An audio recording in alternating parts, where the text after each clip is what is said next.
bonsoir à toutes et à tous. Et avant de commencer ce conseil communal, je voudrais excuser Yves Toussa, qui est absent, comme vous le savez, par le décès de son grand-père, Joseph Toussa, qui est malheureusement décédé.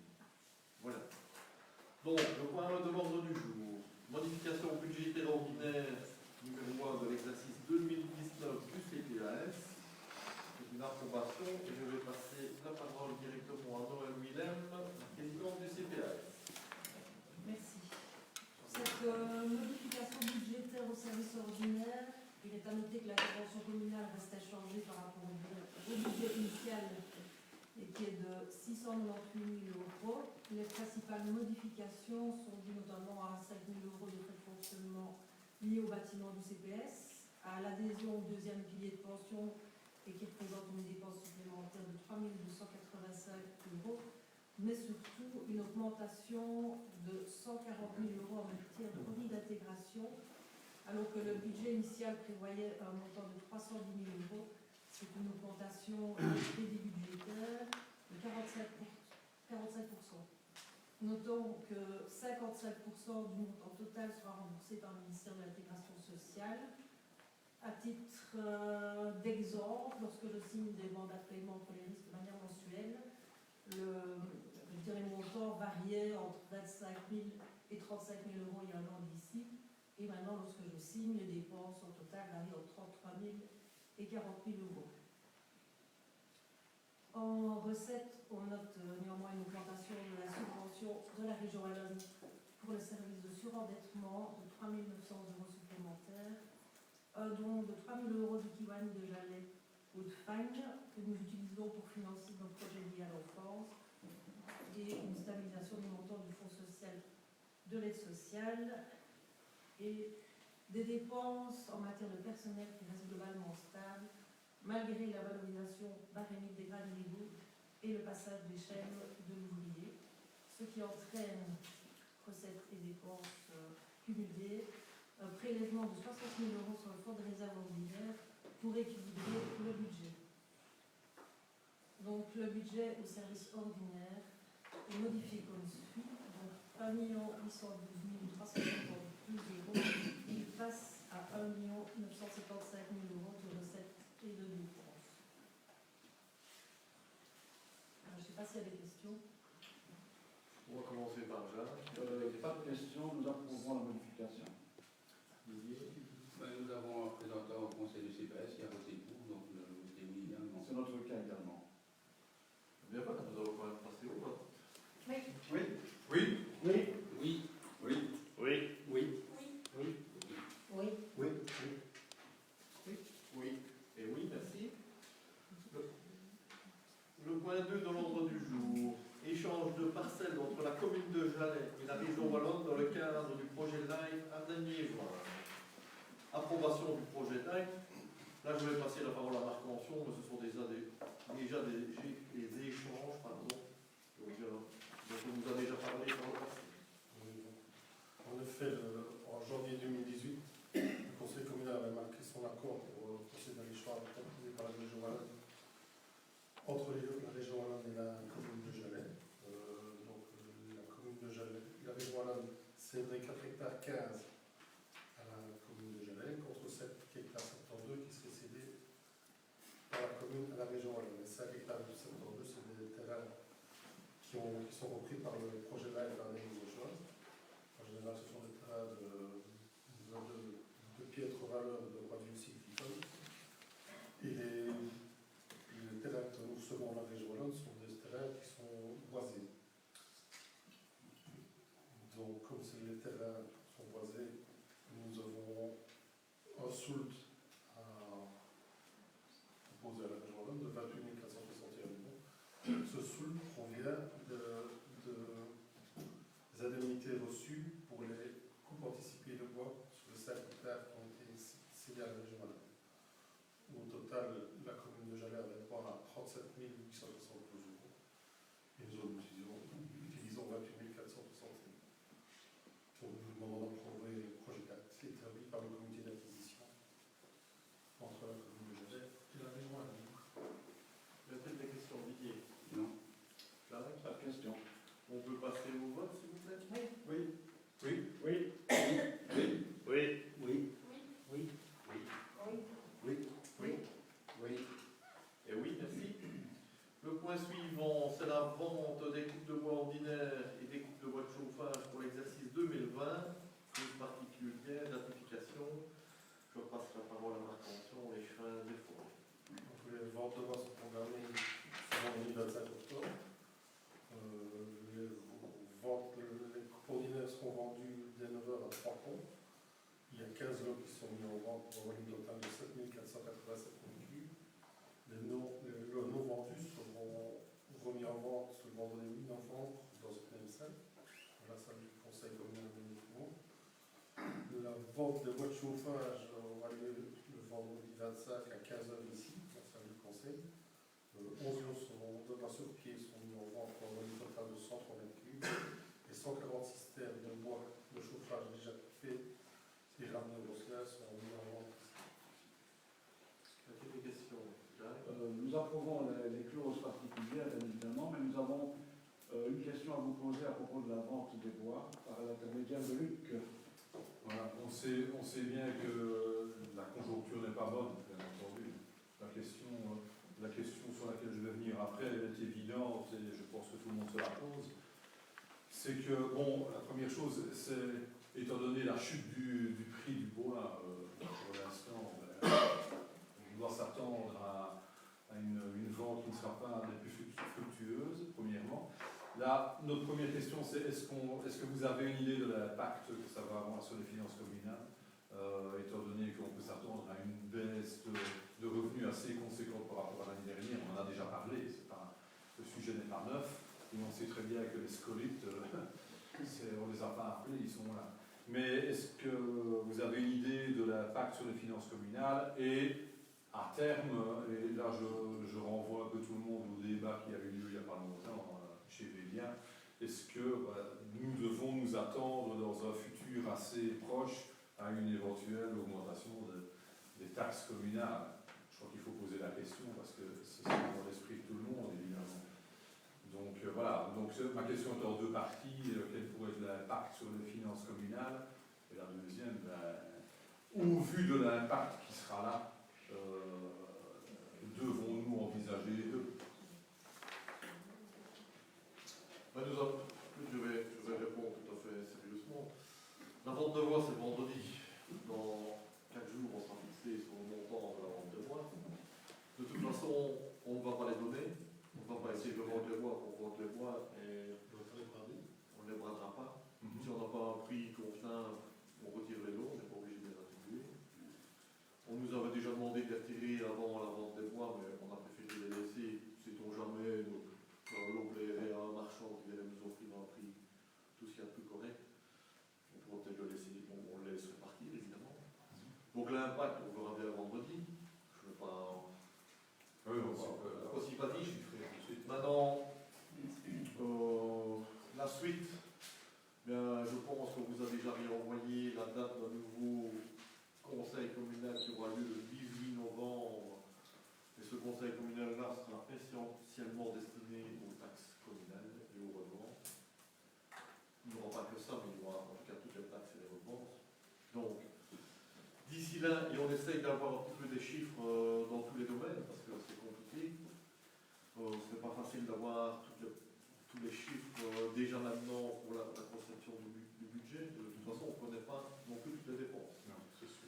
Donc, même le 18, on ne saura pas, en tout cas nous autres, quand on doit arrêter les points au collège, c'est-à-dire le 7 novembre, on n'aura pas toutes les cartes en main pour savoir ce qu'on doit faire et il faudra qu'on essaye d'anticiper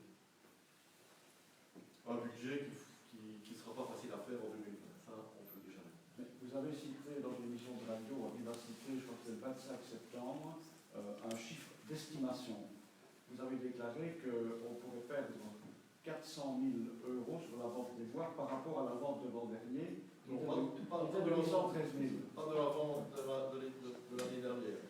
Par rapport au compte 2018. D'accord. Donc ça, c'est la vente Tout 2017. à fait. Oui. Donc ici, le Est-ce que vous confirmez cette estimation-là de 400 000, perte de 400 000 alors, peut-être qu'on verra bien si on a ce qu'on arrive à vendre, mais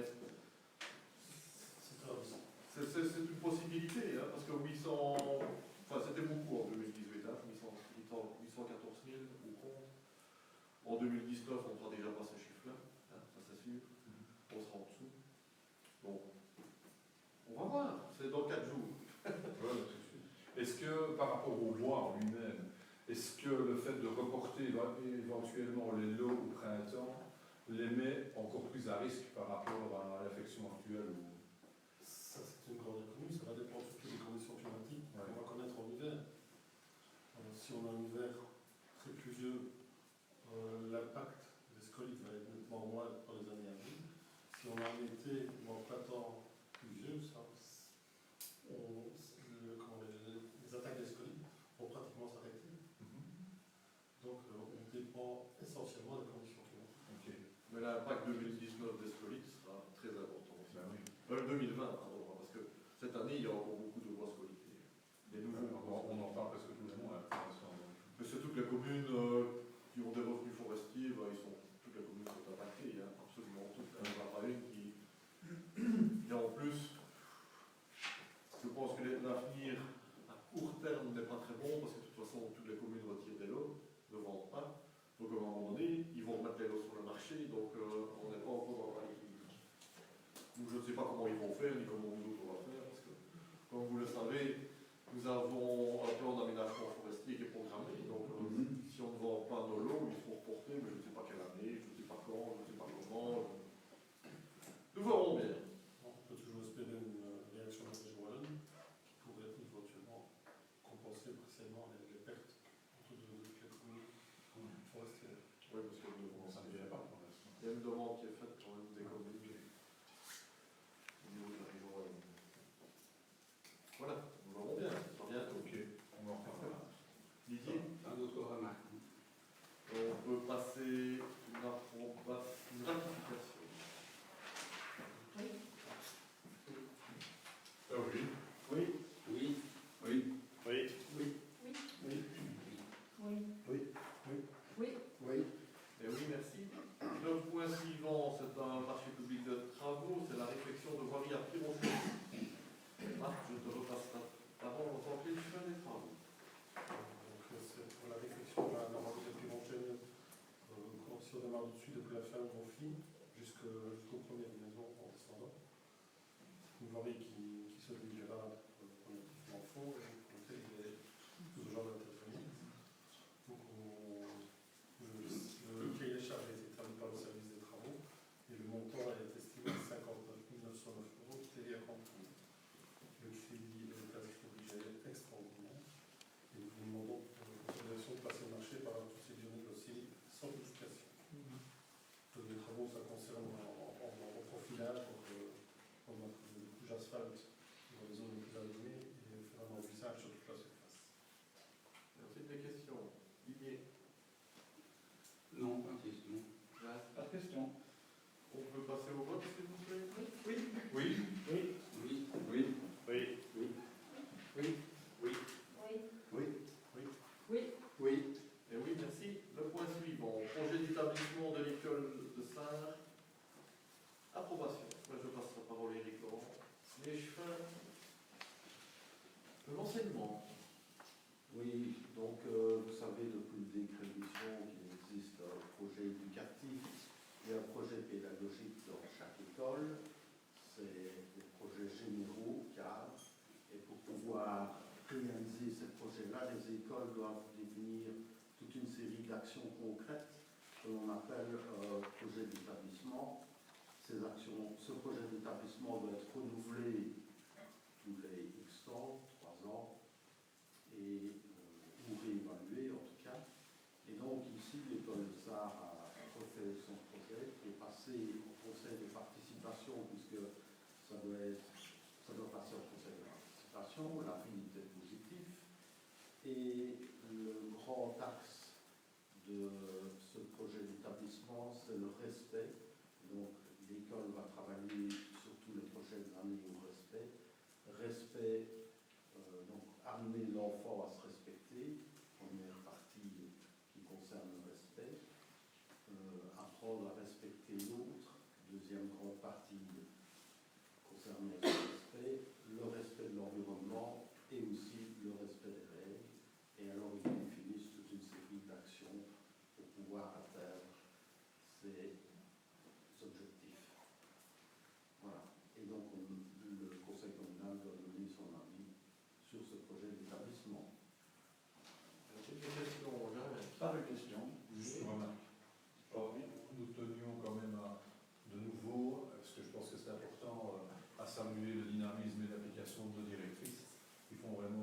excellent travail, je pense que tout le monde sera d'accord dessus. Mais nous tenions quand même à le rappeler, parce que c'est important, elles font un boulot important. Et j'aime bien, enfin, nous aimons bien l'idée qu'elles sachent qu'on est derrière elles. Et les enseignants aussi. Bien entendu. Puisque les enseignants ont travaillé à l'élaboration. Bien entendu. Tu fais bien Ils de travaillent ça. quotidien. Bien sûr. Didier.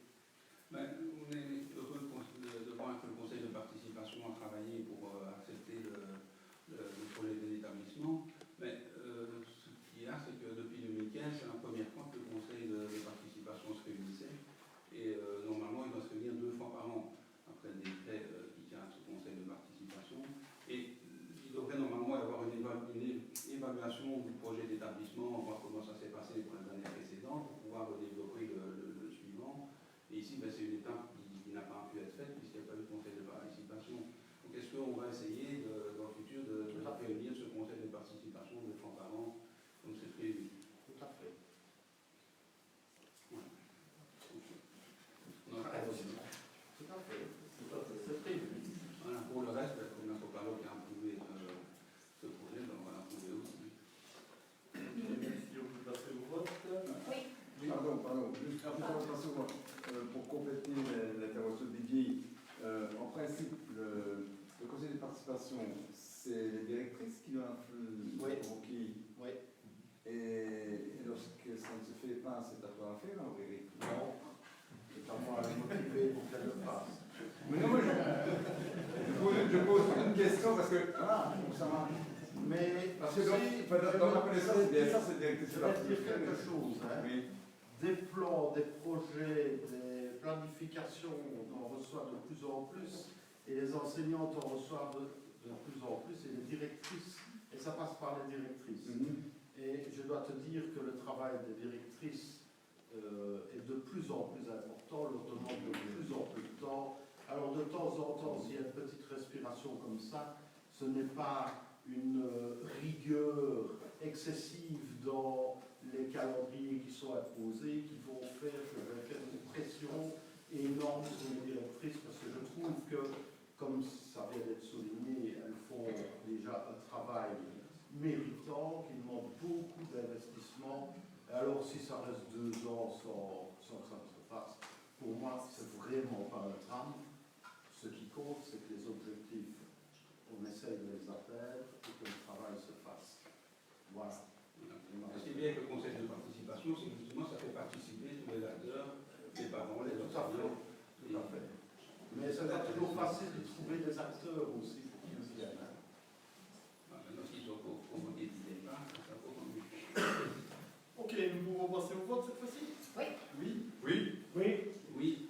Oui. Oui. Oui. Oui. Oui. Oui. Oui. Oui. Et oui, merci. Point suivant, toujours pour Éric Laurent. Renseignement fondamental, lettre de mission, cette fois-ci pour le directeur. Alors, je venais de vous expliquer qu'elles avaient énormément de travail et on va voter un document qui existait déjà, qui a juste été modifié suite à certains décrets, mais en fait, l'ossature de la lettre de mission, c'est-à-dire la description de ce que doivent faire les directrices, justement, ça existait déjà, c'est remanié ici, et c'est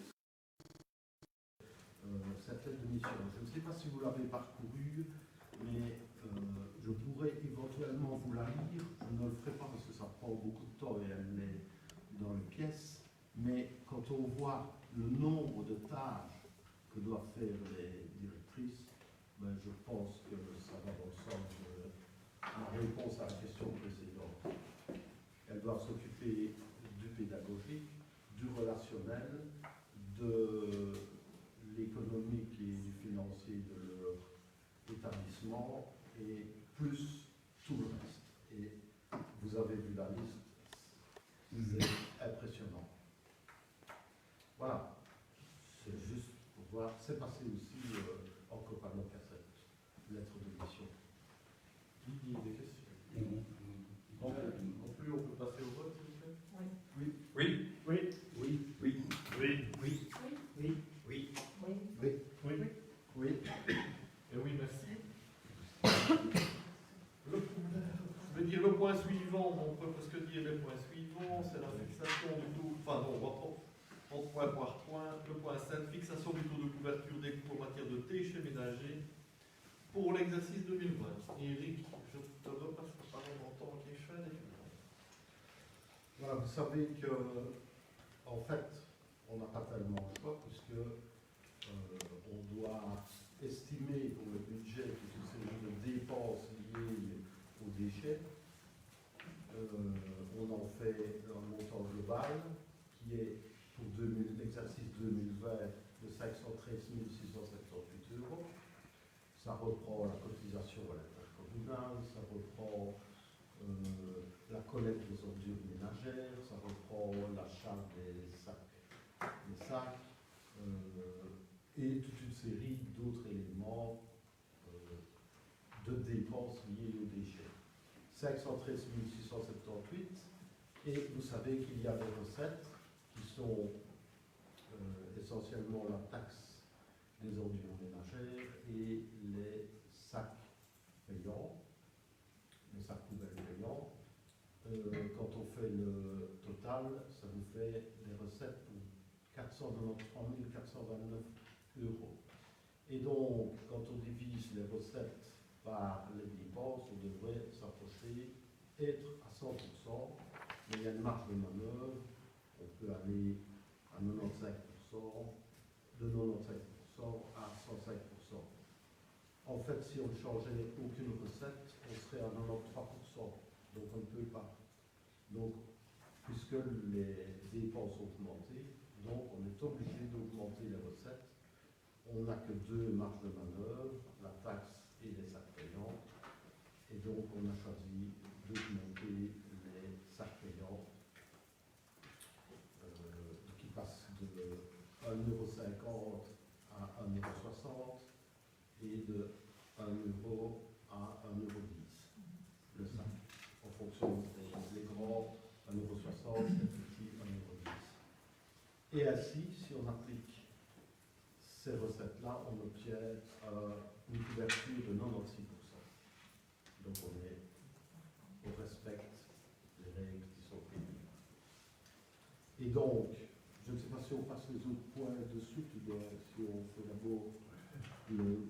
On peut passer. Et donc, en fait, les règlements... Vous souliez. Donc les règlements, ça reste les mêmes, sauf 3 petites modifications, mais vous avez été mis au courant, puisque vous savez que les règlements taxes, on aime bien les faire lire par la tutelle pour être sûr que ce soit bien fait, qu'on n'ait pas de problème par la suite. Là, ils ont fait corriger 3 petites phrases, mais enfin, c'est anecdotique. Sinon, le coût de la taxe est toujours 90 € pour les ménages à plusieurs personnes, 55 € pour les isolés, avec toute une série d'autres prix, comme 50 € pour les gens qui sont en difficulté via le C15. Ça, c'est pour la taxe, et le prix des sacs poubelles, je viens de vous le donner, c'est 1,60 € pour les grands sacs et 1,10 € pour les petits. Et donc, on préférait augmenter le coût des sacs parce que c'est aussi un élément qui permet de motiver les gens à faire plus de tri de déchets et de limiter leurs déchets. Voilà, je ne sais pas si vous avez des questions. On commence par Jacques. Eh bien, nous approuvons les 3 points, mais on va vous dire pourquoi. Voilà. Ça débouchera sur une petite question. Mais bon, ouais, on comprend évidemment, on comprend l'argumentation de Luc, voilà, elle est tout à fait claire. On comprend évidemment aussi l'argumentation qui est développée dans la lettre d'Atradel qui a été communiquée le 30 septembre. Alors, faut juste s'interroger sur la perte à l'exercice qui dépasse 5 millions d'euros. Hein, c'est quand même assez perturbant de dire ça parce que 5 millions d'euros, c'est quand même pas rien. Mais bon, le justificatif est tout à fait compréhensible. Hein, ça nous a fait penser à la problématique de la gestion des terres qu'on enlèverait là, et qu'il faut assainir. Donc on est aussi dans cette même dynamique-là. Donc on peut comprendre l'augmentation des frais qui portent sur tout ce qui est déchets en Wallonie. On a, en faisant nos comptes, d'après les chiffres que nous avions, on se rend compte que l'augmentation par personne, par habitant de notre commune est d'approximativement 3 € l'année, avec l'augmentation que Atraden nous impose. Atraden nous dit quand même bien qu'on est toujours en dessous de l'inflation. Bon, ben voilà, bon, c'est déjà ça nous fait plaisir, on est content. Par contre, il est quand même important de signaler qu'on préfère bien entendu une augmentation sur le prix des sacs plutôt qu'une augmentation sur le montant de la taxe comme vous l'avez choisi. D'autant plus qu'à l'époque que l'on vit maintenant, avec le principe du pollueur-payeur qui vient de plus en plus sur la table, l'idée de l'augmentation du sac ne peut qu'inciter les gens à essayer de limiter leurs déchets ménagers. D'autant plus que avec une augmentation telle qu'elle est imposée pour l'instant, ça va être, comment dire, ce n'est pas trop lourd à digérer sur une année le prix des sacs poubelles. Donc ça c'est une chose. La seule question que nous nous posons, mais qui est liée à ça parce qu'on parle du sujet des déchets ménagers, on a appris que d'ici peut-être 2021 ou 2022, on passera certainement aux poubelles à puces. Ce qui nous intéresse, comme c'est le cas, voilà, on en parle pas.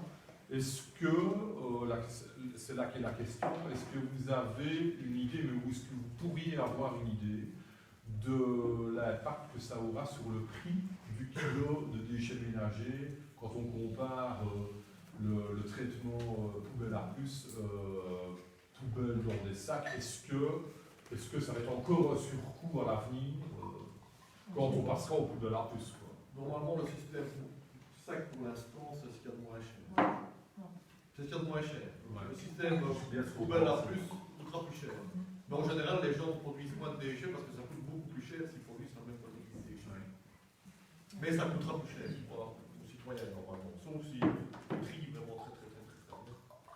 Mais sinon, ça coûtera plus cher. Ouais. Le moins cher, c'est le système actuel avec les sacs. Qui est de toute façon amené à disparaître. À disparaître, c'est une obligation, on n'a pas le choix. 2024, c'est la date C'est terminé. butoir. Oui, 2024, c'est la date. La date butoir. La date butoir. Ok, voilà. Merci. Didier. Oui, voilà. Au niveau des... Je crois que sur le choix du sac payant, on est d'accord aussi. Je crois que c'est inciter les gens à essayer de trier, de faire le moins de déchets possible.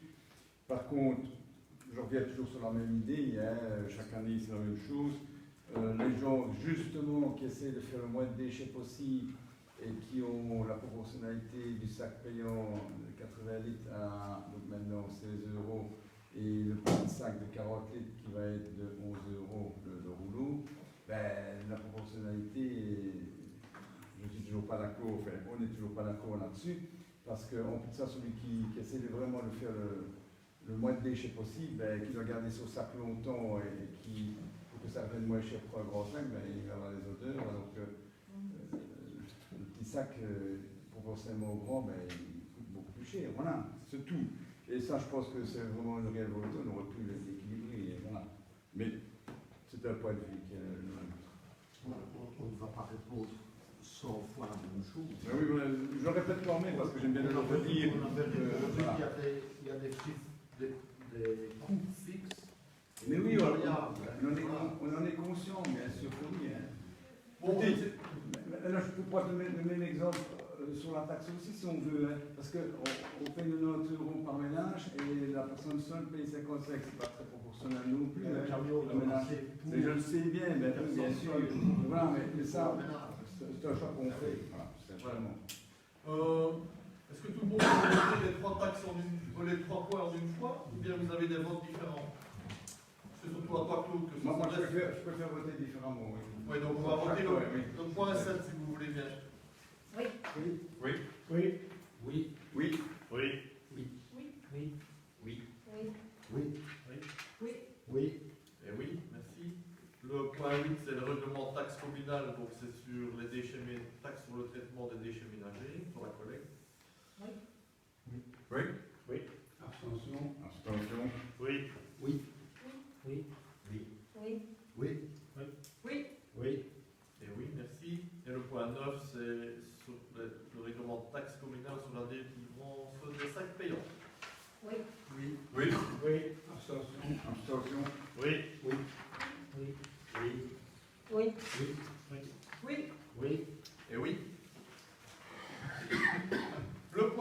suivant, c'est un règlement complémentaire de circulation routière portant sur le marquage d'un îlot directionnel au carrefour de Varennes-Fontaine et de la route de Fauchine-à-Jalais.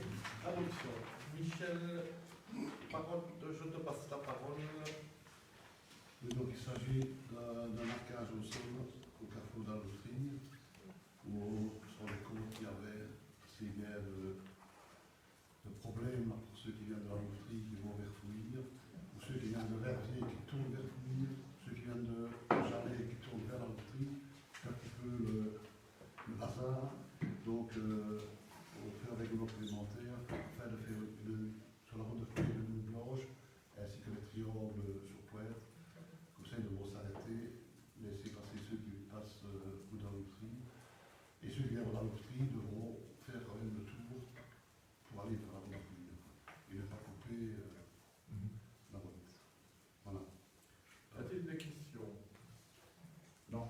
Au niveau de l'aménagement, je pense que c'est vraiment une chose à faire, parce que l'espace est trop large et il y en a qui coupent tout droit en passant beaucoup trop vite. C'est une bonne chose. Maintenant, s'il ne faudra pas envisager, on va peut-être bien, avec le temps, si les lignes de peinture sont rapidement effacées parce que les gens vont dessus, il ne faudrait peut-être pas essayer de matérialiser ça.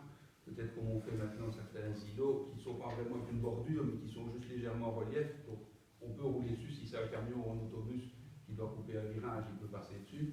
Évidemment, ça coûtera plus cher. Mais dans un premier temps, le marquage au sol, c'est effectivement une bonne chose. Il y aura bien si tout le monde de respect.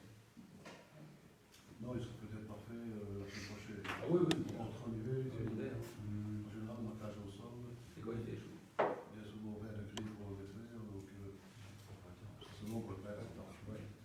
Parce que la problématique, si vous la même, on a l'exemple avec le carrefour Boyer, Stocké et Saint, c'est un marquage au sol. Hein. C'est quelqu'un qui passe sur les lignes et qui coupe comme le truc.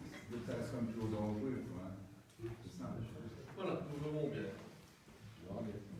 On peut passer au vote, s'il vous plaît? Oui. Oui. Oui. Oui. Oui. Oui. Oui. Oui. Oui.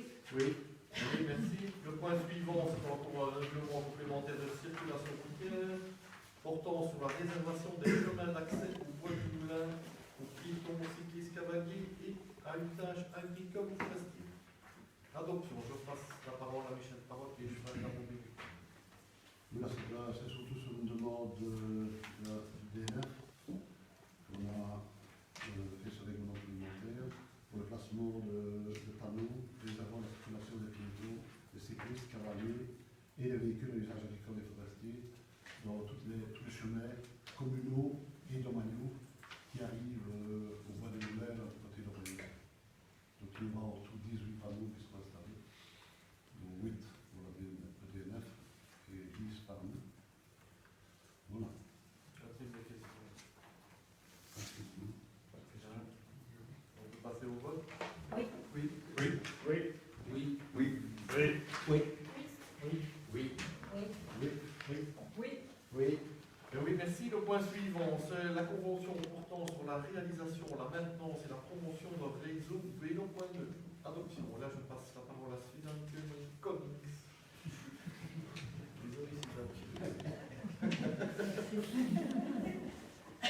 Mais je pense que tout le monde connaît, c'est le réseau vélo.neu. On avait des plaques oranges qui viennent d'être remplacées par des plaques vertes. Des petites plaques vertes, tout le monde connaît. Maintenant, on n'a toujours pas les plaques qui vont avec les JS, on les attend. Elles sont en attente, mais sinon, c'est un réseau connu. Y a-t-il des questions liées? Non. Non. Non. On peut passer au vote. Oui. Oui. Oui. Oui. Oui. Oui. Oui. Et oui, merci. Le point suivant, le point 13. C'est l'agence locale pour l'emploi de la commune de Genève, communément appelée ALV, désignation des délégués à l'Assemblée générale, nouvelle décision. Il faut savoir que l'on avait désigné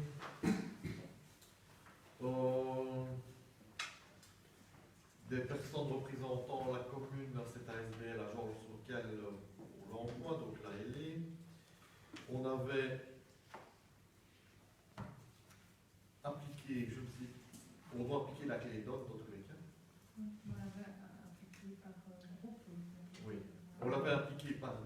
non par, majorité-minorité. Donc ici, on doit ajouter une personne de plus parmi la minorité et on doit retirer une personne de chez nous. Voilà. Donc,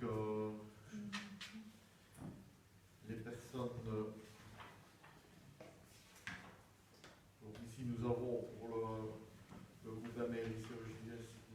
Michel Wilken, M. Bastien Laurent, Mme Nicole Duchesne, Mme Françoise Millon, et puis nous avons pour le groupe M. Gauthier Lemaître, donc c'est un chanson.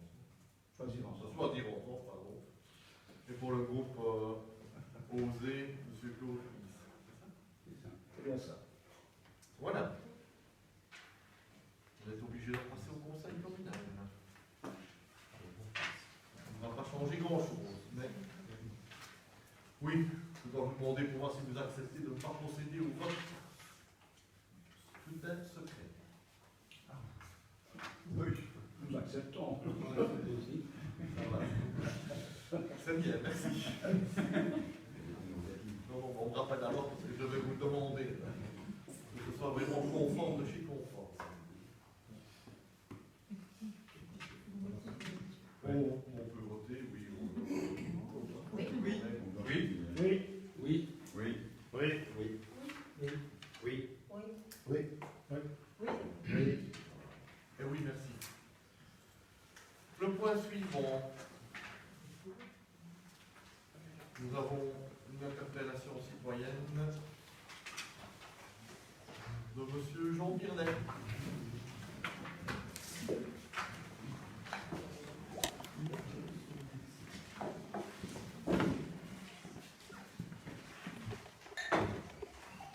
Bonjour à tous.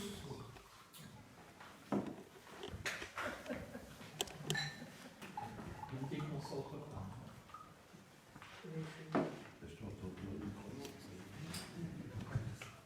Aujourd'hui, si vous le permettez, Madame Lichting de l'Environnement, Suzanne Grunings, nous évoquons socialement quelques initiatives que les communes voisines prennent au bénéfice des citoyens, et ce, dans le cadre de la gestion des déchets. À Wem, 7430 habitants, 1003 de moins qu'à Genève.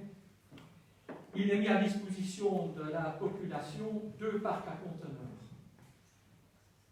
C'est parce que leur petit champ du paradis, ça. L'un situé à Zougroud est géré par la commune et le deuxième, implanté à Wem, est exploité par une intercommunale de la province du Luxembourg, Idelux Environnement. D'emblée, ce qui frappe là-bas, c'est l'accueil bon enfant des préposés aux charges de la réception des déchets, notamment les déchets verts qui ne sont pas soumis, contrairement à Jeannet, à un absurde quota de déversement à l'origine d'inutiles tensions.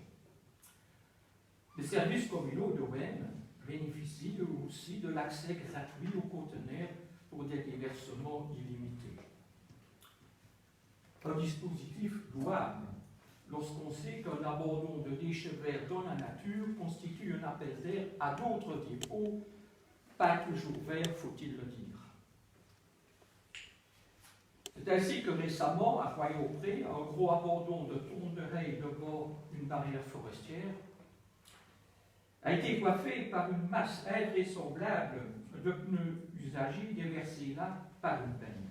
Et ce n'est pas la première fois qu'on le constate. AF, 17 700 habitants. On procède sourdement au broyage à domicile des brochages de règles, avec, s'il vous plaît, l'évacuation du broyat. Cette opération est gratuite. Si l'on devait décerner le prix de l'engagement d'un élu au service des citoyens, il pourrait revenir à Damien Wacklet, le dynamique échevin de l'environnement de la commune de Clavier, dans le Condro, 4217 habitants. En effet, cet élu, soutenu par les communes voisines, a fustigé très vertement l'intercommunal Intradel à propos de sa politique de quota de déversement dans ses réciparcs. une disposition très pénalisante pour les communes rurales. La vigueur, la pertinence de cette interpellation a porté ses fruits, puisque dès septembre 2019, un CRADEL a désigné 7 communes pour effectuer des tests en vue d'éventuellement augmenter le quota de déversement des communes affiliées. Jalais, avec ses 8763 habitants, ne fait pas partie du test, hélas. Faire bouger les lignes d'une grosse intercommunale liégeoise, elles ont leurs habitudes là-bas, n'était donc pas mission impossible. Dans notre commune, pour contrer les incivils environnementaux, un agent constatateur remplit sa mission avec une rare conscience professionnelle, et ce, en dépit du fait qu'il doit partager son temps entre la ville de Spa et la commune de Jalais. Il s'agit là d'un vaste territoire de 14 773 hectares pour une population de 19 050 habitants qui augmente significativement en période estivale. Ce même sentiment de conscience professionnelle anime également les ouvriers communaux qui s'appliquent à enlever rapidement ces dépôts récurrents qui abîment tant l'image touristique de notre formidable commune rurale. Le moment ne serait-il pas venu, Madame Micheline, de soutenir ce travail agréable mais combien important de ces hommes de terrain en les dotant d'outils modernes adaptés à la situation? Nous parlons ici de caméras de surveillance mobiles ou nomades, dédiées à la lutte contre les dépôts sauvages, dont l'utilisation tend à se généraliser dans les communes voisines, entre autres à Malmedy et Tulle. La question. Madame Micheline, considérant le fait que notre agent constatateur travaille à mi-temps pour Jalais, que l'utilisation des caméras de surveillance par les communes voisines risque de déplacer le problème vers les communes les moins protégées, que les dépôts sauvages abîment l'image touristique de notre commune, image à laquelle vous êtes à juste titre très attaché, pourriez-vous envisager de doter les services communaux de caméras de surveillance mobiles? Il s'agit là d'un investissement bien modeste face au coût de la collecte journalière des déchets par le personnel communal. Je vous remercie de m'avoir écouté. Je t'ai écouté, je vais te répondre. Je vais donner la signification exacte de la caméra mobile nomade. Elle est définie par la loi comme la caméra de surveillance qui est déplacée au cours de l'observation afin de filmer à partir de différents lieux ou positions. Donc une caméra de surveillance transportable, mais qui n'est pas déplacée au cours de l'observation, n'est pas une caméra mobile. Voilà. Donc il faudrait qu'on mette une caméra qui bouge tout le temps pour ça. De plus, on doit mettre un pictogramme devant une caméra. Et donc on prévient la personne qui a une caméra, et les gens iront 500 mètres plus loin. Ce sera pas mettre des caméras à tous les coins de rue. Donc je pense que la question n'a pas lieu d'être. On n'a pas lieu d'être. Ouais, bon. Les gens de Malmedy qui sont confrontés à ce problème font des efforts tous les communes. Ils font peut-être des efforts, mais est-ce qu'ils sont dans la loi?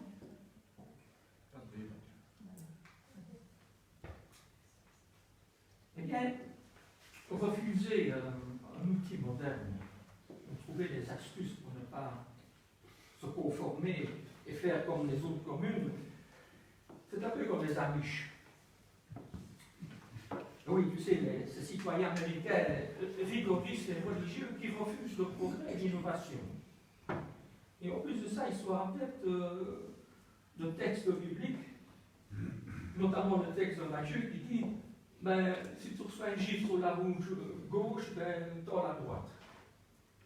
Ben, dans ces conditions, moi je crains que demain n'est pas la veille où ce problème ne va pas se régler. Et je te conseille, Suzanne, de contacter tes collègues des communes, donc Aubin, Issetat, Malmedy et tout, et là peut-être des choses à prendre. Mais on ne peut pas rester comme ça, inactif, et subir.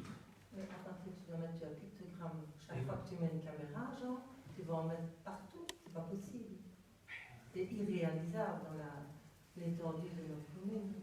Moi, je vois très bien partir un pictogramme à Royaume-Pré, là où il y a des dépôts récurrents tout le temps pour l'enlever, et mettre une caméra, et se conformer à la loi, mettre un programme, prévenir le service de police, en fait, il y a des textes. Ce n'est pas une caméra mobile. Parce que j'ai dit la caméra mobile, elle doit coucher tout le temps. Même une caméra fixe alors. Moi je ne vais pas étudier avec une caméra. Justement, étudier bien le sujet avant de nous présenter, ce serait déjà bien mieux que de venir chaque fois avec des choses qui ne sont pas préparées correctement. Mais il n'y a pas de débat normalement. Et là, on m'a fait signe qu'à R, ce n'est pas gratuit le courriage. Non. Enfin, nous serons les érudits, nous serons les derniers à ne pas s'éviter, mais c'est pas trop bon. Merci. Alors voilà. Il y a également une question écrite de la part de Vincent. Donc en fait, nous avons été contactés par les responsables de l'établissement de combustible et drink qui se situe à rue Jean Ders 118. Et s'il vous plaît oui, pardon, à Tiège, oui. Et ils rencontrent régulièrement des problèmes de mobilité sur la voirie qui amène à la station en question. Donc il y a des voitures qui se parquent régulièrement le long de la prairie et après le parking le long de l'avenue Jean Ders. Ceci gêne l'accès entre les véhicules entrant et sortant. Lorsque les camions ou des véhicules plus larges doivent passer, cela provoque des situations dangereuses sur l'avenue Jean Boudès. Certains de leurs fournisseurs font le détour, apparemment par la sortie de Sarre, plutôt que celle de Spa, afin d'éviter ce problème dans ce changement de direction, éviter tout problème de chargement. Apparemment, le chargement pourrait basculer. Ce surplus de circulation dans le village de Sarre pourrait donc facilement être évité. En fonction de ce contexte, la pertinence de l'installation de panneaux d'interdiction de stationnement visant à éviter tout stationnement anarchique nous semble indiquée. De plus, cela permettrait aux piétons de rester sur le bas-côté de la voirie, idéalement sur un trottoir, digne de ce nom, ainsi ne pas prendre de risque en circulant sur la chaussée. Par ailleurs, à l'intérieur du virage, le virage est fortement endommagé suite aux grosses pluies de cet été. Les véhicules doivent élargir leur virage pour avoir accès à la grande route. Une réfection de la chaussée à cet endroit nous semble également indispensable. Donc notre proposition, c'est de demander aux services compétents d'intégrer cette interdiction de stationnement dans le règlement complémentaire communal de circulation routière en vue de la mise en œuvre à titre permanent de cette mesure destinée à concrétiser sur le terrain des objectifs de sécurité routière et de mobilité. Bien que les panneaux de signalisation ne doivent pas avoir pour objet de répéter une règle qui est déjà en place, à savoir le code de la route, il semble que dans ce cas de figure, votre collège puisse partir l'économie d'une installation de dispositifs. Aussi, un contrôle de police fréquent nous semblerait opportun. Enfin, le parking de covoiturage réalisé dans la région wallonne incitera probablement les conducteurs à stationner leurs véhicules sur un emplacement prévu à cet effet. Donc, la question qu'on pose à votre collège, c'est comptez-vous répondre favorablement à leur demande? Peut-être l'avez-vous déjà fait, avez-vous déjà des idées là-dessus? Maxime. On va passer la parole à Michel Parot. Juste dire quand même que le parking de covoiturage est un parking réalisé par la commune de Janet avec des subsides de la province de Liège. Ce n'est pas un parking de la région. Ouais. Et je passe la parole à M. Michel Parot. À l'heure actuelle, on ne répondra pas favorablement à cette demande pour plusieurs raisons. La première, c'est que jusqu'à présent, on a 2 ans, 3 ans que la station est ouverte. On n'a pas encore une seule réclamation du gérant de la station. Pas de seule lettre, pas de seule mail, rien. Apparemment, la situation n'inquiète pas trop. C'est moi qui m'a transféré, mais enfin je peux vous transférer si tu veux, je n'en ai pas au même. Si tu demandes quelque chose, je pense que c'est au même collège qui m'ont demandé. En fait, non, nous sommes que les relayeurs de l'information. Voilà. L'information donc sera rendue au collège et on estime alors peut-être qu'il y aura une réponse favorable de notre collège. Ça, c'est pas dit, parce qu'il y a d'autres éléments qui vont être aussi, surtout sur la photo que tu as envoyée. Oui. C'est que les véhicules qui sont devant la prairie, là, comme tu dis, oui. Bon, ça, nous, on n'est pas compétents là-dedans, c'est le SPOE qui doit déjà depuis un certain temps tracer des aires de stationnement. Il y a bien 6 mois, 1 an, ou 2 ans maintenant, de stationnement. Et c'est la propriété du SPOE. Quant à la voiture là qui est en stationnement, on voit, là c'est sur notre chemin. C'est surtout ça qui l'embête, hein, monsieur. Alors là, je ne comprends pas bien les textes, parce qu'on parle de camions qui doivent venir par ça plutôt que par le rond-point, parce qu'ils ne savent pas tourner. Mais toi, tu dis que tu aimerais bien avoir un trottoir. C'est pas moi qui le dis, c'est lui. Oui. Je ne fais que transmettre son Donc, si on fait un trottoir là, nous, pas de problème. Les camions, la question de monter sur le trottoir et écraser le piéton pour tourner. Oui, on s'en souvient, il faut pas, je ne joue pas sur les mots ici. Hein. Tout ce que je Non. dis, c'est qu'il n'y a pas besoin de camions. On est dans le stationnement, pour faciliter le passage du camion, Ah ouais. on a un trottoir. Oui, ok. Si on a un trottoir, Le trottoir n'est donc pas fait pour qu'on y mette une voiture. Donc la police pourrait verbaliser ces personnes qui sont stationnées le long de la voirie communale. Oui, mais ça ne facilitera pas la manœuvre du camion. Ça Il ne peut incitera pas peut-être monter les sur gens le- à plus garer là. Oui, mais il ne peut pas monter sur le trottoir. Oui, Ça j'ai change bien rien. compris que c'est le code de la route qui l'indique, mais il n'empêche que des véhicules s'y garent tout de même. Donc, est-ce qu'on pourrait peut-être demander à ce que simplement la police fasse régner, Il n'a rien qui interdit suivre une les voiture règles stationner de là. s'il vous plaît? Il n'a rien qui interdit une voiture stationnée là. Bah, si c'est un trottoir, tu dis qu'on ne peut pas rouler sur un trottoir, mais on peut Mais si on fait un trottoir, ça ne change rien pour le Oui, mais c'est la manœuvre des camions. Ok, autant de Donc c'est ça le problème, c'est la manœuvre des camions. Oui. Il va venir par ça au lieu du rond-point. Oui. Donc si on fait un trottoir là, ça ne change rien à la manœuvre des camions. Un trottoir, quand on parle d'un trottoir, on parle d'un trottoir qui serait plus haut, c'est ça que tu veux dire? Oui, un trottoir, c'est un trottoir.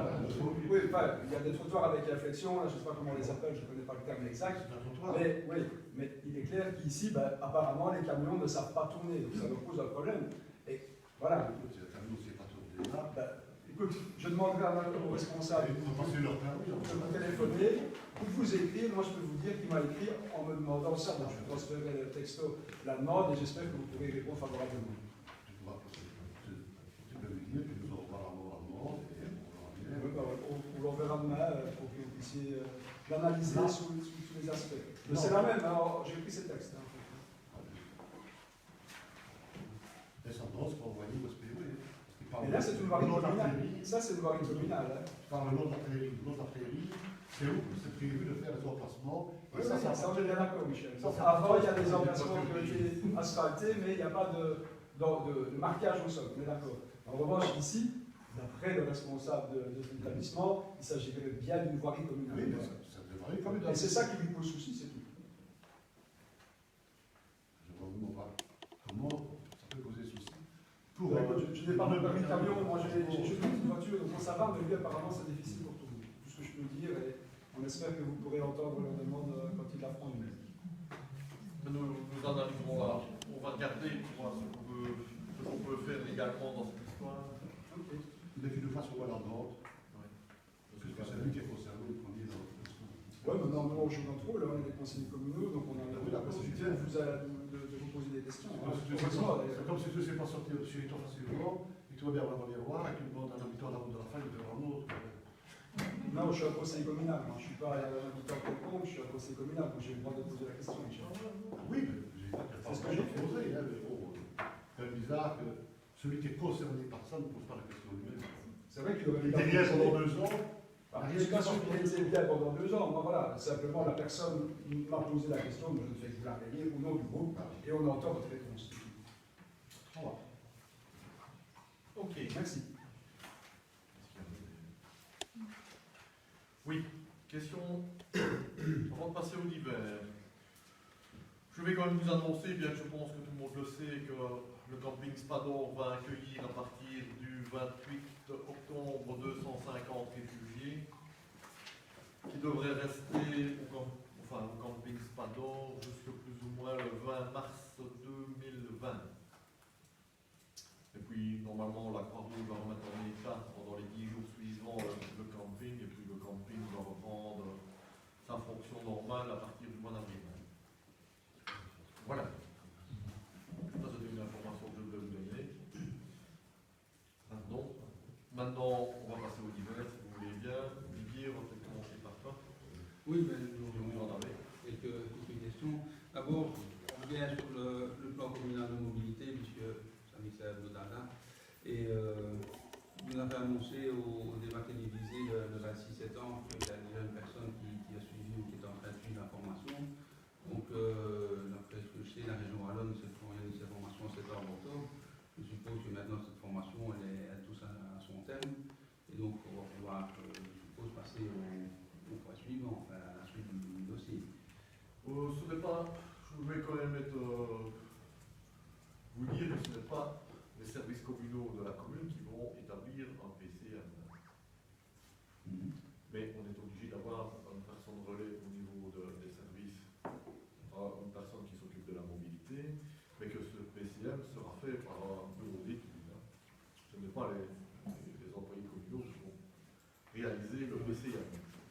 Alors on a réunion d'ailleurs CLDR, je pense jeudi soir. Bon, mercredi soir.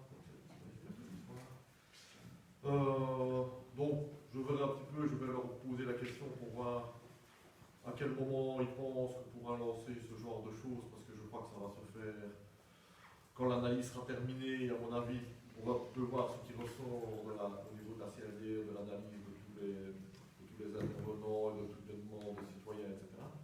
Et puis, nous verrons bien. Mais jusqu'à présent, nous n'avons pas encore désigné, tu l'as vu, de bureau d'études, etc. sur ce plan de mobilité. Oui, il y a déjà une personne de l'administration qui a suivi la formation pour devenir conseiller en mobilité. Il n'est pas encore suivi. Ce n'est pas encore fait. Ils n'ont pas suivi les formations jusqu'à présent. Mais on va avoir une personne qui sera le référent, qui devra suivre des autres formations. Oui, parce que vous avez dit ça au Mais il y aura quelqu'un qui a déjà commencé la formation. Donc, oui, il y aura quelqu'un dans des formations, il y en aura plus. La prochaine, c'est en septembre-octobre 2020. Nous verrons bien. Ici, je vous dis que ça n'a pas été fait jusqu'à présent. Donc, si ça commence c'est le contraire de ce que vous avez dit au débat télévisé. Au débat télévisé, vous avez dit qu'il y a une personne qui a déjà suivi. Donc, je dois peut-être réécouter vraiment le débat pour voir si je dis que quelqu'un avait déjà suivi. Il est en train de suivre la formation pour devenir conseiller en mobilité. Donc, vous avez il des personnes qui suivent la formation. suivra la formation parce que c'est une nécessité. Voilà. Ok. Pardon. On a plusieurs questions. On a beaucoup parlé de déchets jusque maintenant. Il y a notamment un agent constatateur à la commune. J'ai cherché sur le site internet de la commune comment peut-on contacter. Ça ne se trouve nulle part. Est-ce qu'il ne pourrait pas sur le site internet, je ne dis pas mettre son numéro de GSM, mais au moins avoir une procédure quand une personne constate, et ça arrive encore régulièrement à des pauvres clandestins, il y a des messages qui sont mis sur Facebook, mais je suppose que l'agent constatateur ne passe pas son temps à regarder Facebook toute la journée.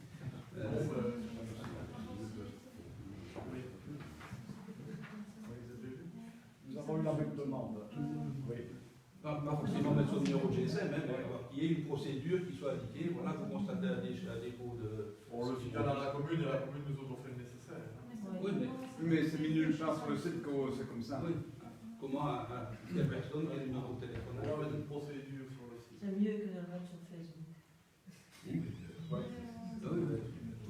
Toutes les semaines, il y a quelqu'un qui met sur Facebook, j'ai vu un dépôt, mais c'est pas la bonne filière pour remonter l'info à la commune. Je ne savais pas que le faisait à la commune.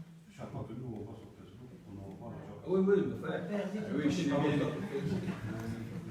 Ok. Vous voulez poser une question? Oui.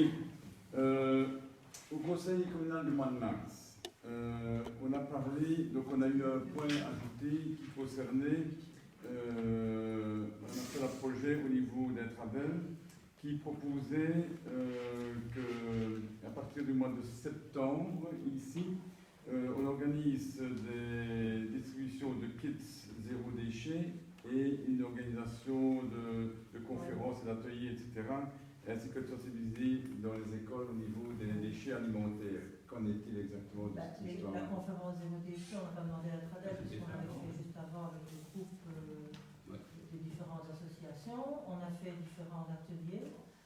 Tradel va organiser 2 ateliers au mois de novembre, et c'est eux qui s'en occupent. Pour ce qui est des écoles, j'essaye de joindre en vain Madame l'Espagnard, mais c'est en attente, mais ça se fera. Maintenant, il y a un appel à projet qui vient de passer aussi dans les écoles, donc je ne sais pas si on va le suivre, sur aussi la propreté dans les écoles. Ça, c'est aux directrices de choisir, parce qu'il y a énormément de choses à faire. Mais la sensibilisation dans les écoles, j'espère le faire, mais c'est Tradel qui devait venir vers moi, donc je les attends. Voilà. Pour les zéro déchets, on fait le bilan vendredi, et je pense qu'on va faire une autre session, on va continuer. Maintenant, ça va un peu dépendre des défis. merci. Jean, J'étais à oui. ça. Eh bien, nous avons plusieurs questions, nous aussi. La première s'adresse à M. Lechevin Michel Barotte. En effet, demain, mardi, si je suis bien informé, le conseil d'administration du CHRV, le grand hôpital, va devoir choisir entre deux réseaux, à savoir le CHU, réseau public, ou le CHC, centre hospitalier chrétien, réseau privé. Alors, je voudrais savoir, M. Lechevin, vous siégez, vous, au conseil d'administration de l'hôpital, quel sera votre choix? Le problème, je te le dis aujourd'hui. Il n'y a pas de raison de ne pas le dire. Il n'y a pas de raison de ne pas le dire, M. Lechevin. Et de un, je ne le disais pas, et de deux, ce n'est pas demain, parce que ce qui n'est pas bien le temps.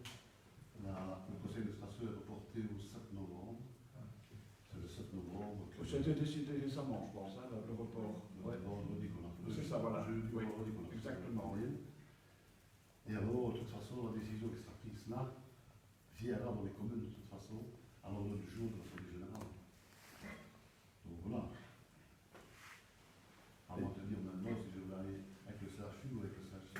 Si je suis bien informé, vous avez déclaré, enfin, en tout cas la presse avait déclaré il y a quelques mois, la presse sérieuse, avait déclaré il y a quelques mois que vous aviez opté pour un des deux réseaux. Moi, la presse, c'est ce qui est apparu dans la presse à la fin de l'année dernière, à propos du choix qui se pose à l'hôpital entre le CHU et le CHC. Vous avez été cité comme d'autres personnes, il y a bien 6 mois. dans quel journal? Bon, il se demande où, dans quelle presse? C'est l'article là. C'est un article qui était dans le journal L'Avenir, pour tout vous le dire. Ouais. Fin d'année passée. Oh, il y a Michel Parent votait, avait décidé. Non. Ne détournez pas ce que je dis. Non. Ne détournez pas ce que je dis. Le journal avait fait le point sur les positions des différents partis quant au choix du réseau. C'est bien ça. Et plusieurs mandataires de votre parti, dont vous, étaient cités pour le choix d'un des deux réseaux. Parce que je l'ai vu ça ne pas. Je peux vous dire qu'il n'y a encore eu aucune réunion de parti concernant cette problématique. Aucune réunion. Cela dit, je ne comprends pas pourquoi vous ne répondez pas à la question. Nous sommes ici en conseil communal, public. C'est à mon avis une réponse qui intéresse l'ensemble de la population. Ça intéresse les patients, ça intéresse les personnes qui travaillent à l'hôpital, ça intéresse beaucoup de gens. Mais je ne vais pas en donner ma position dans le conseil d'administration là-dessus, moi. Absolument pas. En plus, au conseil communal. Absolument pas. Pardon? Je suis en contact, tu me dis. Non, peu importe. Dans une autre question sur un autre sujet que Bénédicte va vous poser. Moi, je reviens juste sur la fermeture de la banque. Vous avez déclaré que vous avez des contacts avec d'autres banques. Est-ce qu'on peut un peu plus de détails? Et sinon, je vous rappelle aussi que la commune d'Étonnet a effectivement bien un distributeur de billets sur le mur de la maison communale. Oui, tout à fait. Mais c'est vrai que j'ai rencontré des banques, on ne va pas citer le nom parce qu'on va pas faire de la publicité, de la publicité. Mais honnêtement, je pense que ce sera très difficile de trouver une enseigne bancaire qui reprendra et qui ouvrira une agence bancaire à jamais. Donc vraiment, je crois que toutes les banques sont plutôt en train d'enfermer plutôt que d'en ouvrir. Encore la preuve ici, il n'y a pas longtemps, 2-3 jours, où on va confirmer des enseignes bancaires supplémentaires. Donc, non. Voilà, je les ai rencontrés, mais pas possible. Éventuellement, plusieurs banques qui se mettraient ensemble pour ouvrir un distributeur de billets, ce serait peut-être quelque chose de faisable. Mais il faudrait qu'ils se mettent d'accord ensemble, parce que ça a vraiment la sécurisation d'un local pour mettre un distributeur de billets est quand même quelque chose de très très conséquent. On imagine par exemple ce que je leur ai demandé, si on devait mettre un distributeur ici, il faudrait peut-être condamner peut-être carrément la cuisine qui est là, ou bien condamner une grande partie de la salle du collège ici, parce qu'il faut absolument des endroits sécurisés pour que les agents de gardiennage qui amènent les billets puissent rentrer dans cette pièce qui soit sécurisée avec des portes blindées, des murs blindés, tout ce qu'on peut imaginer, des vitrages blindés, pour ouvrir leurs mallettes, remplir Oui, bien sûr que les c'est. distributeurs, etc. Bon, mais non, non, parce que ce n'est pas ça, de dire oui, il suffit, il n'y a qu'à à la commune de mettre, donc d'autoriser un distributeur de billets, non. Je dis c'est à eux d'oser, donc. Oui, oui, mais c'est un choix qu'ils ont. C'est peut-être un choix qu'eux ont fait, mais je peux vous dire que moi, je vois mal la commune investir dans la création d'un local sécurisé, sauf qu'il n'y a aucune pièce qui se prenne vraiment ce genre de choses. Pour l'instant, pas de solution. Ici, en tout cas à la commune, je ne crois pas que c'est à nous à ouvrir un distributeur de billets. Maintenant, la problématique il y a encore la Poste qui ouvre des distributeurs, mais n'oubliez pas que la Poste est obligée d'avoir un point poste par commune et que là, à Sarre, il y a moyen d'avoir de l'argent. Ici à Jalais, nous avons un point poste et que le gérant du point poste, qui possède plusieurs points poste, ne veut absolument pas investir dans des locaux sécurisés pour pouvoir mettre des distributeurs de billets. Tellement d'abord la responsabilité est grande, tellement le coût est grand. Donc, voilà. C'est bien dommage, mais c'est pas la commune qui peut pallier à tous les manquements, tous les défauts que l'on voit maintenant. Et en plus, quand vous regardez bien tous les perspectives futures, l'argent liquide, il y en aura de moins en moins. Il ne faudra même plus des cartes bancaires, vous le savez très bien, maintenant déjà avec les GSM, on paye sans carte, sans rien. On ne va pas vers plus de liquidité au niveau des commerces. Donc voilà. Toutes les solutions sont bonnes, évidemment. La solution bancaire est une solution parmi d'autres, bien évidemment. Mais bien d'accord avec vous, ce sera difficile du côté des banques parce qu'elles sont plutôt restructuration. Par contre, il y a quand même une piste à explorer de manière plus précise concernant la Poste. Et je cite la commune de Balen, c'est près de chez nous. La commune de Lonsen, c'est près de chez nous. La commune d'Érezé, c'est un peu plus loin, nous avons des bois à Érezé. Eh bien, ces communes-là ont signé des baux commerciaux avec la Poste. Et aux frais de la Poste, elles ont installé des distributeurs sur la façade extérieure des bâtiments communaux. L'école à Varennes, Érezé, c'est la maison communale. Moi, est-ce que je peux me permettre de vous conseiller d'explorer comme cette piste postale? Et nous pouvons nous fournir d'ailleurs d'autres renseignements, si vous le voulez, sur le plan technique. Ok. Ben, Oui. Il ne faut pas oublier non plus que la Poste, ici à Jalais, est logée dans les bâtiments du CPS. C'est des bâtiments qui vont être totalement rénovés bientôt. Donc j'imagine mal que la Poste investisse à très court terme pour installer un distributeur dans un bâtiment qui va être pratiquement démoli. Ils ne veulent pas investir Elle pourrait le faire ici. investir à Jalais. Elle pourrait le faire ici à Jalais. Hein. Alors que quand on nous demande de maintenir un deuxième bureau de poste, on ne le fait pas. À Érezé, la Poste paye elle-même l'infrastructure. Oui, mais et en plus, elle paye un loyer. Oui, mais c'est minime, c'est 300 € par an. Enfin, voilà, ça ne coûte rien à la commune. Oui, mais il faut voir si ce n'est pas au niveau de leur point poste communal. Ils sont obligés d'avoir un point poste par commune. Non, c'est pas... Et le point poste communal est où à Érezé? Je n'ai pas l'information. Non, vous n'avez pas l'information, donc vous ne savez pas me répondre à ma question. Mais vous ne répondez pas à la mienne, en tout cas. Non, mais ça va, je vais prendre contact avec C'est une piste à explorer, hein, monsieur le professeur. Oui. Si à la piste bancaire, tant mieux aussi. Hein. Ce qui compte pour les gens, c'est d'avoir un distributeur. Voilà. Nous verrons bien. Je vous promets que je les contacte. Merci beaucoup. D'autres questions, oui, posées par Vincent. Donc la question suivante, en fait, elle concerne le ramassage des déchets verts après les tailles de haies. Donc on va ajouter, en tout cas vous proposez l'ajout d'un article à l'ordonnance de police administrative. Je ne sais pas à qui je m'adresse, peut-être plus à Michel ou enfin, soit nous avons constaté, comme d'autres citoyens du bois de Marie-Aumont ou encore d'Herbe-d'Ester, qu'à certains endroits, après la taille, si on peut appeler ça une taille, des haies et plantations bordant la voie publique en zone agglomérée et délimitant des prairies et terrains exploités par les agriculteurs, que les branchages taillés n'étaient pas toujours ramassés. Cela engendre des agréments certains pour les usagers des trottoirs.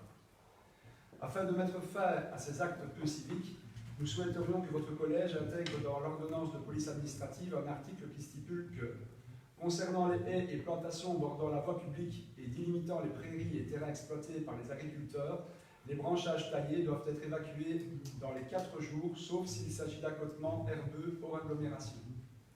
Concernant les haies et plantations bordant la voie publique et délimitant des parcelles bâties ainsi que des parcs et jardins en zone agglomérée, le ramassage et l'évacuation des déchets et branches résultant de la taille doit être immédiatement enlevé. Voilà. Est-ce que votre collège pourrait répondre favorablement à cette demande afin que les citoyens qui se sentent lésés, et je les comprends, et j'en fais partie, puissent simplement profiter des trottoirs.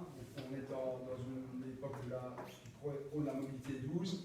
Je pense qu'à certains endroits de notre commune, on a de beaux trottoirs, et c'est dommage de les voir des fois inaccessibles, comme sur ce trottoir-là qui situe rue d'Amnesty. Voilà. Je vous remercie pour votre réponse. Bien, nous dirons ça au collège. Au collège, c'est déjà repris, hein, l'article 46.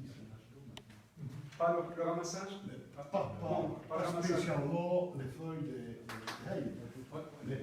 Sauf si la tout dépôt, même involontaire, tout dépôt, même involontaire sur la public de matériaux de nature à compromettre la sécurité de la circulation doit être enlevé immédiatement. Oui, des matériaux, ici on parle de déchets verts, mais effectivement, on peut considérer ça comme des matériaux. Enfin, de même quiconque a, de quelque façon que ce soit, souillé ou laissé souiller la voie publique et les propriétés riveraines qui l'abordent, de quelque manière que ce soit, est tenu de veiller à ce que celle-ci soit sans délai remise en état de propreté. Mais donc, dans les articles, vous avez les haies, ça ne coûte rien du tout d'ajouter ça, afin que vous soyez tout à fait. Vous puissiez répondre simplement aux citoyens qui nous posent la question. Je comprends que tu viens par les agriculteurs. S'il vous plaît. Je comprends que tu viens par les agriculteurs. Du tout. Ah non, vraiment, là, complètement, c'est faux et archi-faux. Il faut quand même, c'est quand même un qui attaque, essentiellement. Non, honnêtement, c'est pas du tout dans l'optique d'attaquer un agriculteur. Si, il faut appeler un chat. Non, ce que le texte dit, c'est le long de prairies où il y a forcément des prairies appartiennent aux agriculteurs. Mais effectivement, c'est sorti du règlement journal de police, ce tableau en blême, et il est stipulé comme tel. Je n'ai pas du tout l'intention d'agresser un agriculteur, pas du tout. Enfin, voilà, si tu te sens agressé, sache que ce n'est pas du tout l'intérêt, en tout cas, le sens de ma question, de notre question. Il faut savoir que les agriculteurs, le nombre de fermes diminue sans cesse, que ça ne va pas aller en changeant, que pour pouvoir survivre, les exploitations doivent s'agrandir, que nous sommes dans une zone irremarquable où il n'est pas permis de les supprimer. Il n'est pas permis de les abîmer non plus, alors si tu vas par la marque, comme de taille, ça ne fait pas de la taille, et ça c'est de la boucherie. Hein. Les supporters sur ce type de taille. Il n'y a plus aucun agriculteur qui arrive à tailler toute sa haie à la main. Ça, je veux bien croire. La plupart font de leur mieux. Maintenant, je ne peux pas nier qu'il y ait certaines exagérations de la part de certains. Maintenant, mettre en péril tous les agriculteurs qui exagèrent, je pense que c'est plutôt mauvais.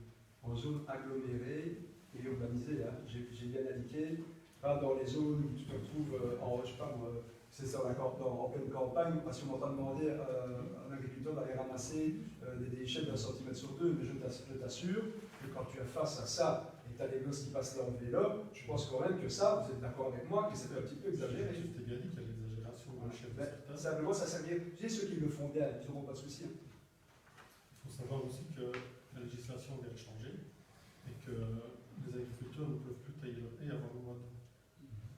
Donc ça veut dire qu'ils sont obligés de tailler des haies plus grandes qui laissent plus de déchets encore. Et en plus, ça existe déjà dans le règlement. Mais nous regarderons. C'est genre clairement, Nous l'envoie aussi par mail et on verra ce qu'on peut faire. Mais voilà. Et en plus, il faut quand même savoir que beaucoup d'agriculteurs font faire leur ail par des entreprises. C'est le cas. Ils n'ont pas le temps de les faire, alors. Mais le ramassage, et s'ils doivent payer aussi une entreprise pour ramasser, ça devient compliqué, mais je sais bien que quand on voit certains endroits, ça ne devrait pas se passer comme ça, mais je sais parfois des privés, c'est la même chose. Ouais, j'ai aussi cité les privés, là, je parle justement, c'est pas nécessairement ciblé. Alors, j'ai encore une autre question.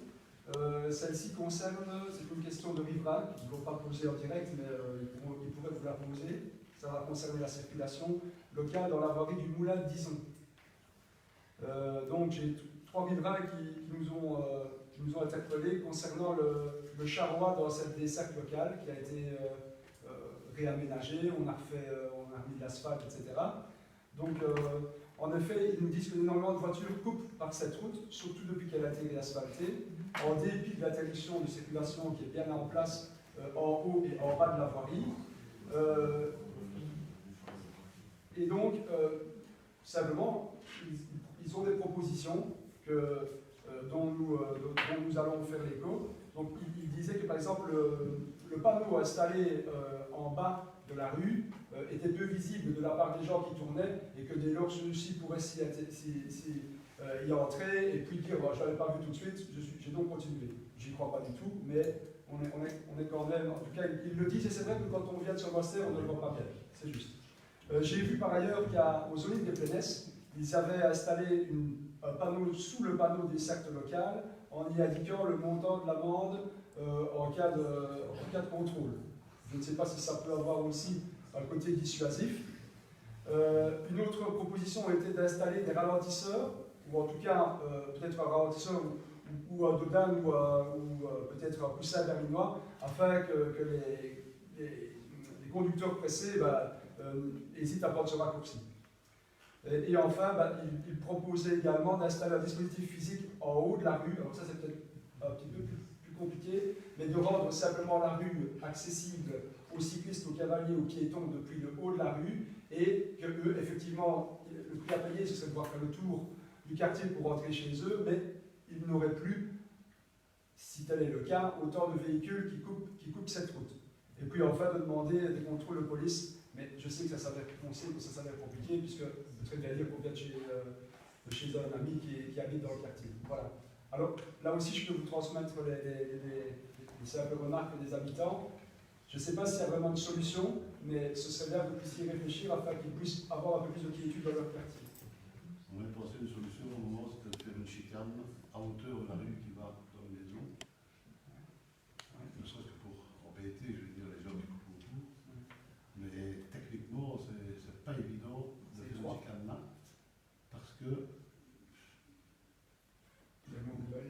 non, mais il faut que ce soit accompagné de marquage au sol.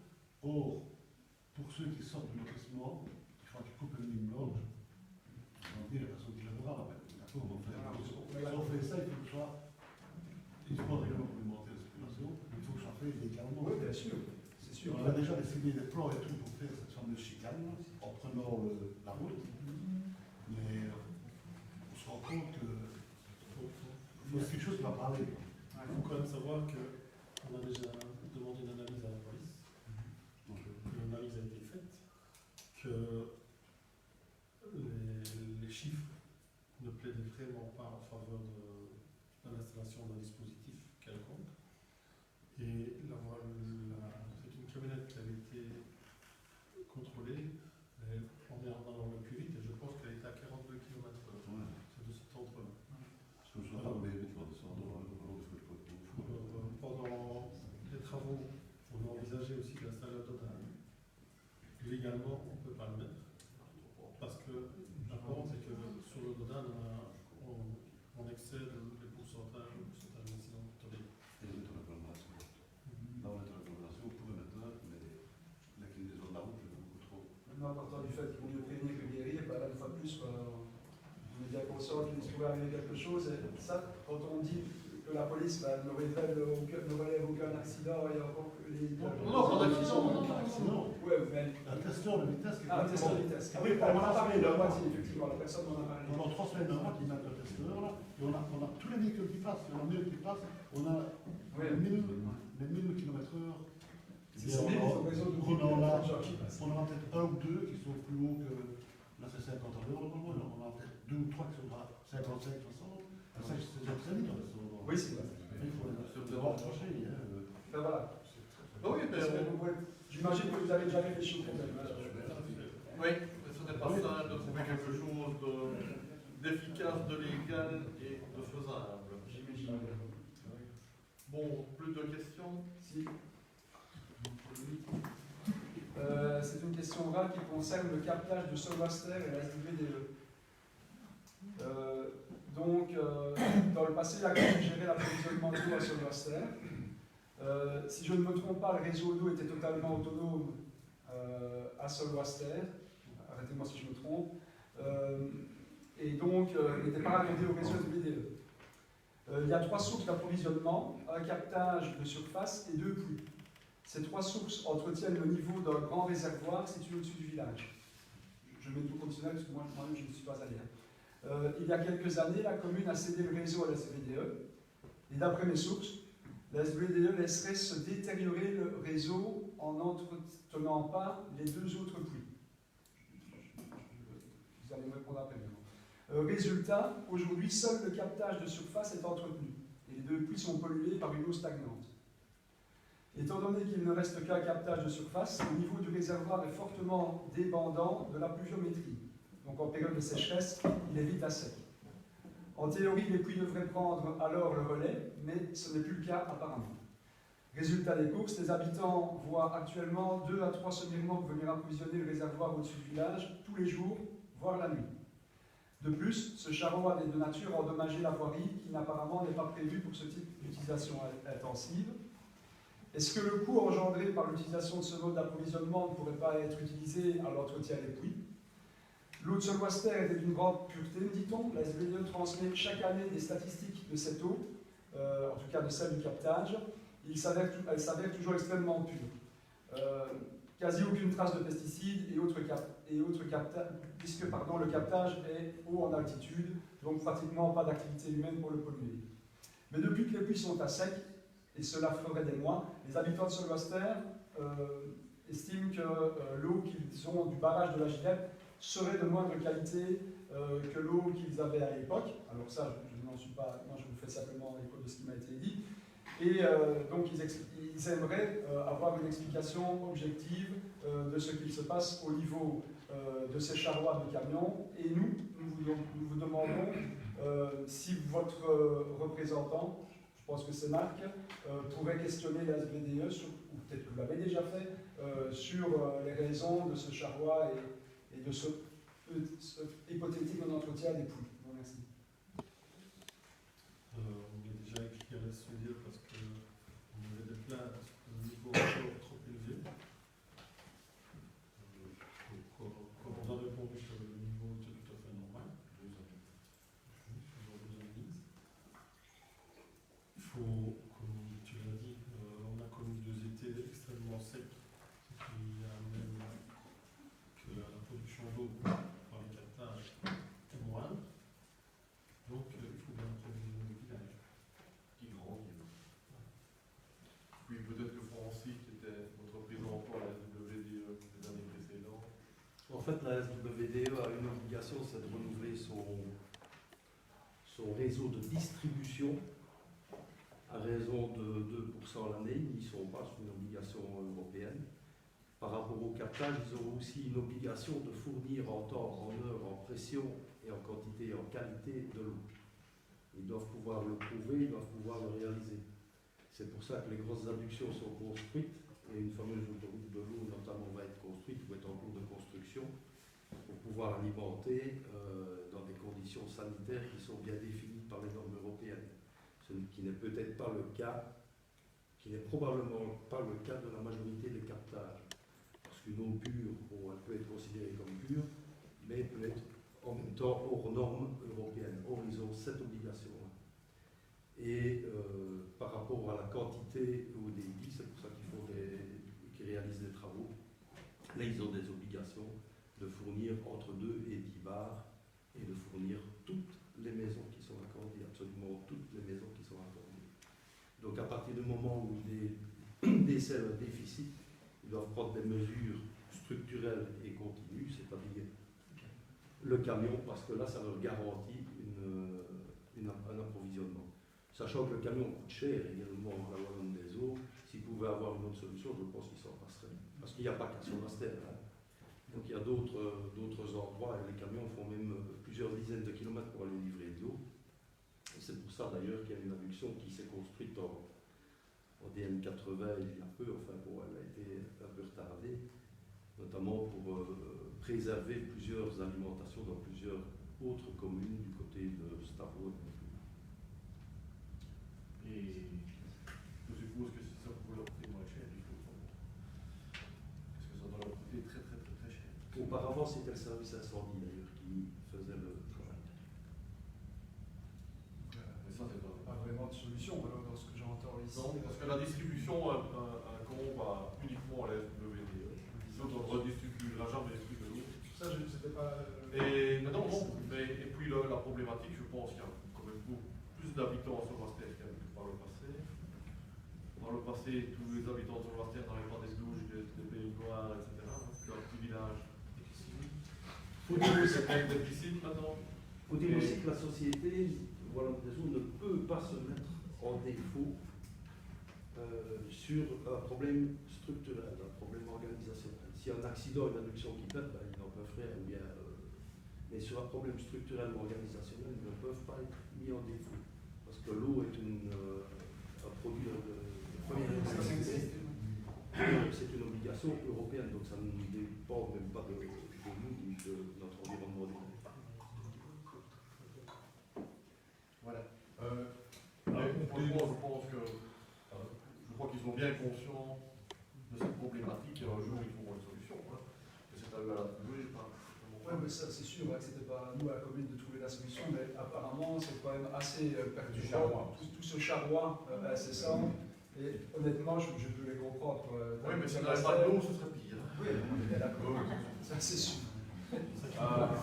J'espère que vous pourrez poser les questions et voilà. En tout cas, leur soumettre, ils sont bien au courant, mais donner le relais de vos administratrices de ce Bastère, j'imagine que vous faites. Pour les camions, ça a été posé déjà.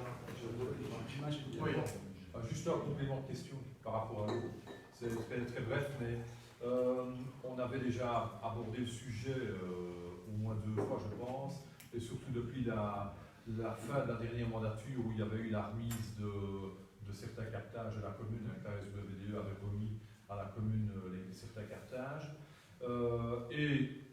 On trouve quand même que la question quand même d'actualité, même s'il pleut ces jours-ci, ça fait quand même 3 ans qu'on a des étés qui sont très secs. Est-ce qu'il existe, et si ça n'existe pas, est-ce qu'il ne serait pas judicieux de réaliser un cadastre de toutes les sources ou puits ou lieux où il y a de l'eau qui sort de la terre pour que ça puisse être, le cas échéant, être mis en valeur? Je pense par exemple, pas nécessairement pour l'activité humaine, mais pour l'agriculture, le cas échéant, s'il y a un besoin d'arrosage. Je sais que, par exemple, pour abreuver des vaches, je crois qu'il faut une eau qui soit assez pure. On ne peut pas donner n'importe quoi, mais une eau qui sortirait de la captage, mais qui ne serait pas aux normes de la SWDE et qui ne serait pas réintroduite dans le réseau, est-ce qu'elle ne pourrait pas être, on ne pourrait pas envisager des points de prise d'eau dans le futur pour pallier au manque d'eau qui doit quand même se présenter en été? Et je termine juste en disant, il y a des points, par exemple, je pense du côté de la ferme d'Amzé à Coquet-Fan, merci, je cherchais le mot, où il y a un captage d'eau qui voit défiler des mètres cubes et des mètres cubes d'eau, et qui très certainement, je n'ai pas encore la réponse, cette eau part est rejetée, c'est-à-dire elle n'est pas réintroduite dans le réseau, d'autant plus que la porte de ce captage est ouverte et que visiblement c'est un captage qui a été abandonné mais qui fonctionne toujours. Donc il suffit d'y aller, de voir que la porte est ouverte, de regarder par la porte et on voit que toute l'eau qui vient d'une galerie qui fait 250 mètres de long, voilà, mais est-ce que dans cette dynamique-là, mais là je parle vraiment dans l'intérêt de l'agriculture communale, est-ce qu'on n'aurait pas besoin un jour d'aller chercher cette eau-là? On a déjà sur la commune 2 endroits où les fermiers peuvent prendre de l'eau, c'est à Finistère et à Charleveux.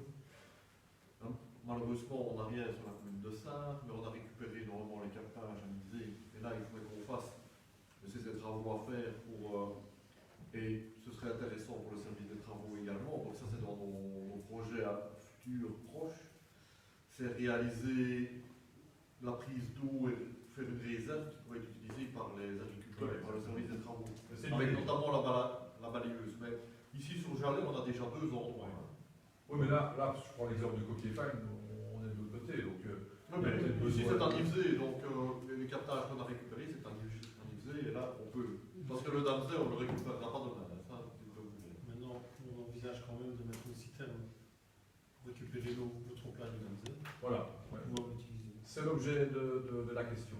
Parce que, C'est pour que cette eau-là ne parte pas à rien. C'est un projet que nous avons déjà. Ok. Ça va mettre en action. Ok, voilà. C'est ce qu'on souhaite. On aura des petits jeux. Ok, merci. Voilà, j'espère qu'il n'y a plus de questions, qu'on peut terminer ici cette séance publique. Merci à toutes et à tous et une bonne soirée, une bonne nuit.